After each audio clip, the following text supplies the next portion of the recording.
Bonjour chers apprenants et apprenantes, aujourd'hui nous allons traiter une leçon d'orthographe concernant le mot tout. Le mot tout peut avoir 5 fonctions différentes. Premièrement, il peut être un déterminant s'il est remplacé par le mot n'importe quel ou chaque. Il s'accorde en genre et en nombre avec le nom qui l'accompagne. Prenons l'exemple suivant. Tous les élèves sont présents. Dans ce cas, on n'a pas d'absence et on peut remplacer le mot tout par le mot chaque. Et on dit chaque élève est présent. Prenons le deuxième exemple. Je suis disponible à toute heure, c'est-à-dire j'ai rien à faire. Et donc, on peut remplacer le mot tout par le mot n'importe quel et on dit je suis disponible à n'importe quelle heure. Deuxièmement, le mot tout peut être un adjectif qualificatif s'il est remplacé par le mot entier ou en entier.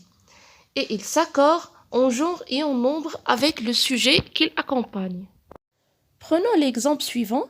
Il a regardé tout le film. Dans ce cas, on peut remplacer le mot tout par le mot en entier et on dit il a regardé le film en entier. Deuxième exemple, il a dormi pendant toutes les vacances. Dans ce cas, on peut dire il a dormi les vacances en entier. Le mot tout peut être également un adverbe s'il est remplacé par le mot vraiment ou très ou entièrement.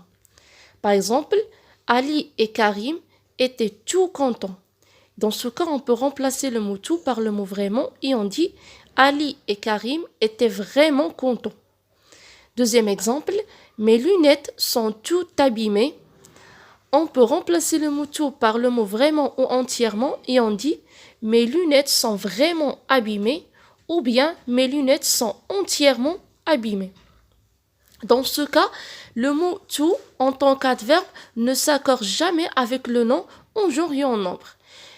À l'exception s'il est placé devant un adjectif féminin commençant par une consonne, par exemple, j'ai acheté une veste toute neuve. Ou bien s'il est placé devant un adjectif féminin commençant par un H aspiré, comme dans l'exemple « cette fille est toute honteuse ». Le mot tout peut être également un pronom s'il remplace un groupe de personnes ou de choses citées précédemment, comme dans l'exemple « les élèves apprennent le français, ils ont tous acheté un dictionnaire ». Donc là, le mot tout remplace les élèves. Et enfin, tout peut être un nom s'il est précédé d'un article, comme dans